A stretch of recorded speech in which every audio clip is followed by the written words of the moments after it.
Ayan, naka-aluform technology siya, kaya siguradong safe and matibay yung ating bahay dito kay Chloe. Linville, San Pablo.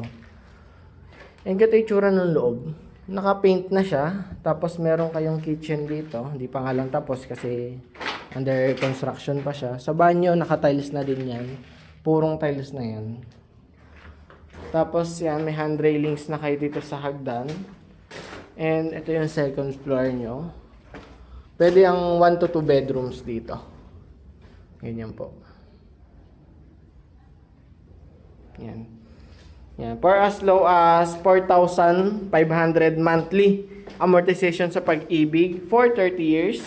Pwede na kayo magkaroon ng sariling bahay at lupa dito kay Linville, San Pablo. Pasok naman po basta kayo meron 2 years membership sa Pag-ibig. Meron kayong requirements na may kukomply.